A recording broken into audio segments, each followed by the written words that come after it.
జయగిరిధారి 29వ రోజు మంచి మాట కార్యక్రమానికి స్వాగతం సుస్వాగతం. నిన్న భక్తి గురించి తెలుసుకుంటా ఉన్నాం. మనకి 3 ప్రశ్నలు ఉదయిస్తాయి.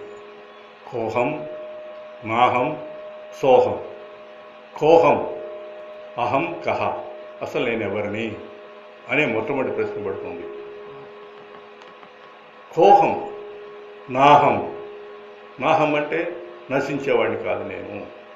ఈ సృష్టిలో అన్నీ కూడా నశించిపోతున్నాయి, కానీ ఆత్మకి నశింపు లేదు. అందుకే నా జాయతే మ్రియతే వా కదాచిత్ నా భూత్వా భవిత వానభూయ అజో నిత్యం శాశ్వతోయం పురాణేన నా హన్యతే హన్యమానే శరీరం అన్నాడు. నా జాయితే, పుట్టలేదు, అసలు ఆత్మకు పుట్టుక లేదు. నా మ్రియతే, చచ్చేది లేదు. పుట్టుకెళ్ళినప్పుడు చచ్చేది ఉంది. ఇంకా పుట్టుకుంటే చచ్చి రావాలి, వచ్చిందంటే పోవాలి, పోయేదే లేదు. వచ్చింది ఉన్నది ఒకటే కాబట్టి అందువల్ల నా జాయతే నా మ్రియతే కదాచిత్. అసలు ఆత్మకి చావు అనేది లేదు. ఎప్పుడైతే అర్థమైందో కోహం అంటే నేనెవరిని, నాహం నశించేవాడిని నేను కాదు, నేను ఎప్పుడు ఉండేవాడిని. మరి ఎవరు నేను? నశించేవాడిని కాదంటున్నావు, నేనెవరిని ప్రశ్నించుకుంటున్నావు? సోహం, అహం సహా. అహం నేను, సహా ఆయన్నే. ఆయన అంటే ఎవరు? ఆ పరమేశ్వరుడినే. ఈ 3 ప్రశ్నలు మనకు రోజు ఒకసారి అనుకుంటే అసలు మనకి మరణ భయం అనేది ఉండదు. గమ్యం జీవితం ఆనంద సాగరంగా సాగిపోతూ ఉంటుంది అన్నమాట. శ్రద్ధావాన్ లభతే జ్ఞానం.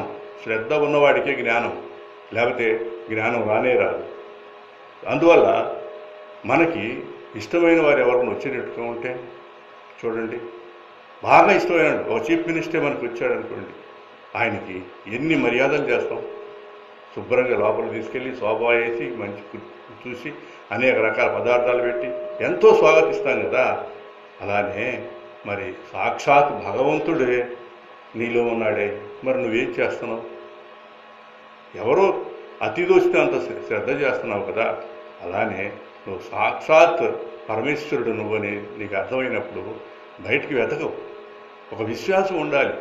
విశ్వాసం ఉన్నప్పుడే ఆ కార్యక్రమాలు జరుగుతాయి. విశ్వాసం లేకపోతే ఎట్లా తెలుస్తుంది నీకు? ఒక చిన్న ఉపమానం చెప్పుకుంటే బాగా అర్థమవుతుంది మనకి.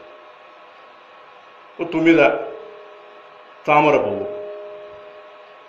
తామర పువ్వు మకరందం దానిలో ఉన్నటువంటి తుమ్మిద త్వరగానే లోపలికి వెళ్ళి దాన్ని మొత్తంగా పీలుస్తూ సాయంత్రం వరకు కూడా బయటికి రాదు. ఎందుకని? అక్కడ చాలా ఉన్నది. ఏది? తీపి పదార్థం. ఆ తీపి పదార్థం తీసుకుని బయటికి నేను వెళ్ళిపోతాను అనే విశ్వాసంతో ఉంటుంది. సాయంకాలం అయ్యేసరికి ఆ పువ్వు ముడుచుకొని తన జీవితం అంతమైపోతుంది అన్నమాట. ఒక్కసారి ఆలోచన చేస్తే మనకు అర్థమవుతుంది. చూడండి, కృష్ణుడికి ఎంతో ఇష్టం రాధ. ఎప్పుడు ఇద్దరు ఒకే కలిసి ఉండేవాడు. అలానే పిల్లని గురవి, ఖాళీగా ఉన్నటువంటి పిల్లని గురవి ఎప్పుడు ఒక క్షణం కూడా వదిలేది కాదంట శ్రీకృష్ణుడిని. సత్యభామకి, ఆమెకి ఎప్పుడు కూడా కొంచెం బాధ వేస్తుండేదన్నమాట. రాధ ఎప్పుడు బాధపడేది దేనికోసం అంటే, నన్ను ఎప్పుడైనా ఒక క్షణమన్నా వదులుకుంటున్నాడు, కానీ పిల్లని గురువుని మాత్రం ఒక క్షణం కూడా వదిలింటం లేదు. నువ్వేం చేసావే పిల్లని గురువుని అడుగుతుందన్నమాట. నువ్వు చేసింది ఏంటి? అందరికన్నా ఇష్టమైన నేను రాధని నేను కదా. అందువల్ల నాన్నకన్నా కూడా నీకన్నా ఎక్కువ ఉంటే ఎందుకని అంత ప్రేమ అంటే ఆ పిల్లని గురువు చెప్తున్నాడు. నేను మొత్తం కూడా ఖాళీగా ఉన్నాను. తానే ఓ ఎదురు ముక్కను తీసుకొచ్చేసి దానికి రంధ్రాలు చేసి తాన ఖాళీగా ఉన్న దాంట్లో పూరించాడు. కమ్మని పిల్లని గురవి సంగీతాన్ని ఏర్పాటు చేస్తుంది ఆయన. అందువల్ల భక్తి భావంతో మనం ఎప్పుడూ కూడా పరమేశ్వరుడు చింతన తప్ప ఇంకోటి ఏం ఉండకూడదు. ఎప్పుడు ఏ పని చేసినా కూడా నారద మహర్షి చూడండి, నారాయణ నారాయణ నారాయణ అంటూ ఎప్పుడు కూడా ప్రతి క్షణం కూడా ఆయన పరమేశ్వరుని తప్ప ఇంకోటి ఆలోచన చేయండి. అందువల్ల బుద్ధిని ఉపయోగించే జన్మ మనకు లభించింది.